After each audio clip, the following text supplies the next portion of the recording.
I envision a world where CSE is not seen as a bad thing. Like it's not a taboo subject, because it's starting to feel like it is a taboo subject. So I think there are many barriers that have to do with ideology.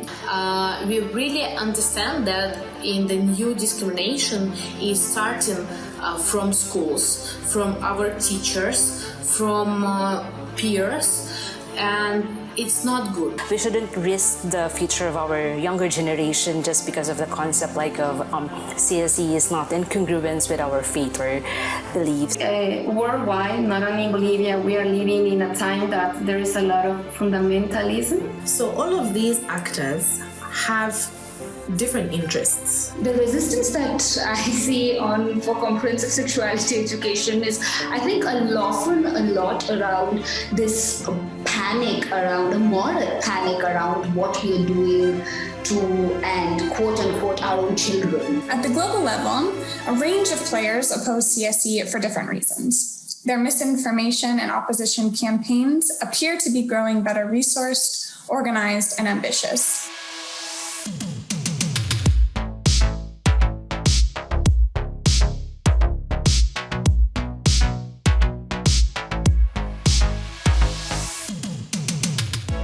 My name is Pooja Badrinath. I work as an advocacy advisor at the Sexual Rights Initiative based in Geneva. Okay, so hi, I'm Sarah Jane Liton. I'm the Program Operations Group Head of the Family Planning Organization of the Philippines. It's a member association of the International Planned Parenthood Federation, or IPPF. Hi, my name is Faith Kauma, and I'm the Chief Operations Officer at Copper Rose, Zambia.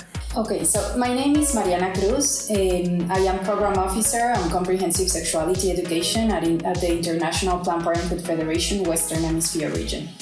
My name is Yana, I'm 22, I'm from Ukraine, and I was born with HIV. Hello, my name is Marina Pleasance. I work with the World Health Organization's Department of Sexual and Reproductive Health and Research and the UNDP, UNFPA, UNICEF, WHO, World Bank Special Program of Research Development and Research Training in Human Reproduction. My name is Mariana Soriano. I'm coordinating the Center of Excellence from CS, Salud Sexual, Salud Reproductiva. The Sexual Rights Initiative is a coalition of organizations from different regions of the world, Canada, Argentina, South Africa, Egypt, Poland, and India. Okay, so FPOP is a service-oriented organization. It promotes sexual and reproductive health and rights of the Filipinos. These are national and regional organizations who come together at the Geneva-based human rights spaces to advocate for issues and rights around sexuality and gender and bodily autonomy. Copper Rose Zambia is a youth-led organization that educates adolescents about their sexual reproductive health and rights. So some of the activities that we have carried out in the region, in both regions, in the Latin America and the Caribbean regions, to advance comprehensive sexuality education. And we basically envision a world where every young person, every woman, is happy and healthy and living up to their fullest potential. Has to do with providing education in formal settings and in non-formal settings. Teenager is like a new movement. We create a new world. Specifically, I work on adolescent sexual and reproductive health and rights, or ASRHR, with the Adolescents and At-Risk Populations team. And we work with sexuality education in the program. Now we have like 5 teams in Kazakhstan, Kyrgyzstan, Russia, and Ukraine as well. And we work with some celebrities and we talk with young people, like peer-to-peer. Our team works on a broad portfolio of work, ranging from building the evidence base on ASRHR to supporting countries to translate this evidence into action through well-designed and well-managed policies and programs. The Center of Excellence is a new project which aims to integrate different member organizations from Latin America. We're working on becoming the referent of comprehensive sex education in Latin America.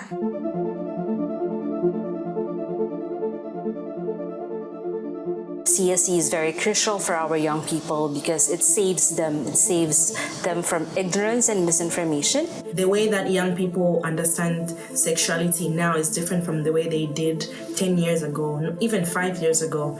And some of these reasons can be attributed to technology, how the world is now more connected than it was 5, 10, 15 years ago. Right now we have the huge opportunity to create and develop some innovations. From time to time, there are attacks against individuals and organizations carrying out CSE. There are a lot of taboos and a lot of stereotypes. In the Philippines, we have a concept that women and young people should be shy, so they shouldn't be outspoken, especially for young girls. Around gender, around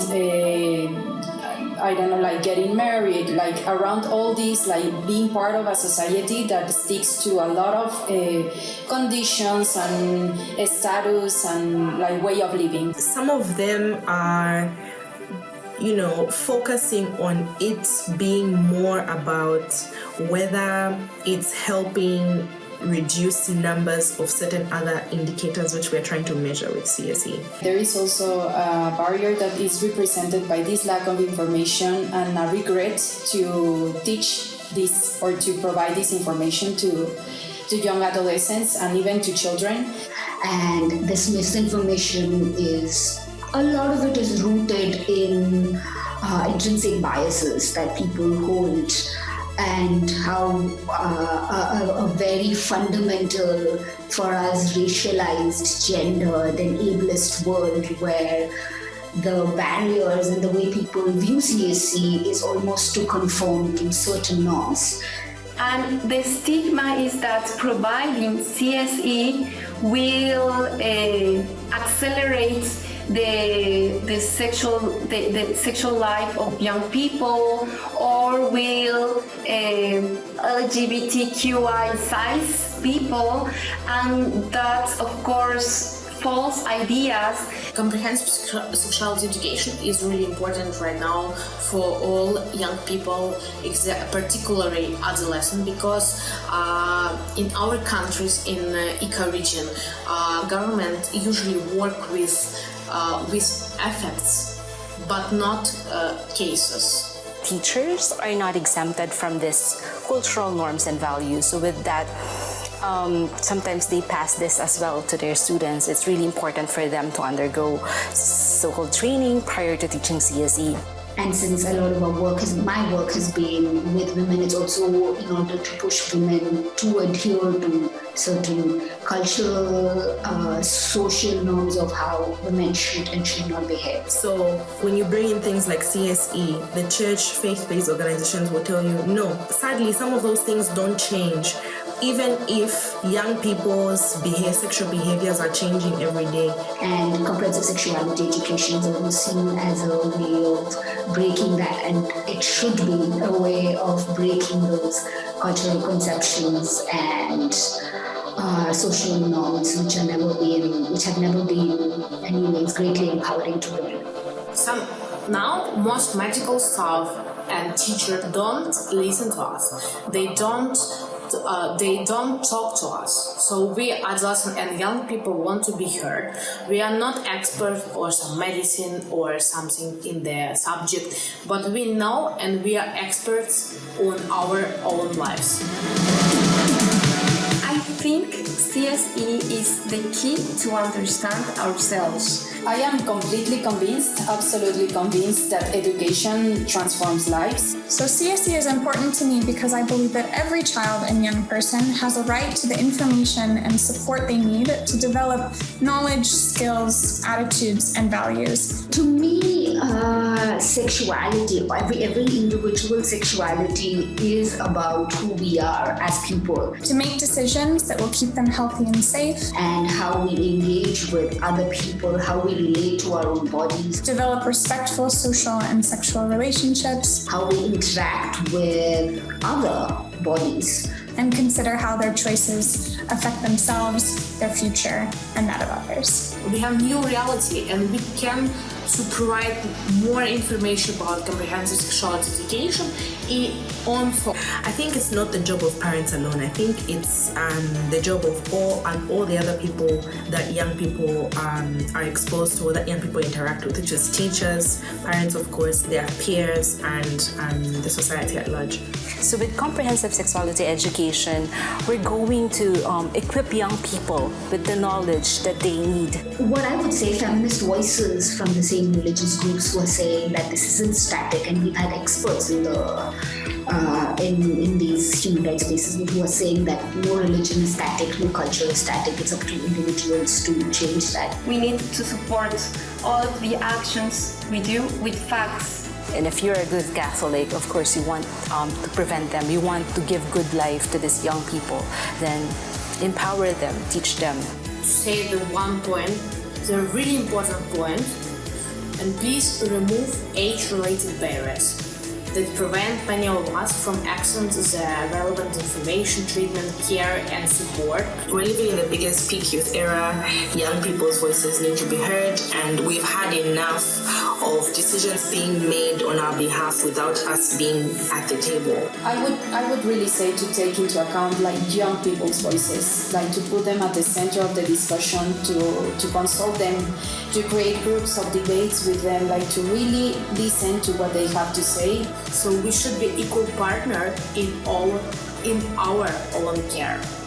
But we also talk about the ideas around how the highly racialized gender and patriarchal world, and how that actually is necessary to talk about all these aspects when we talk about sexuality.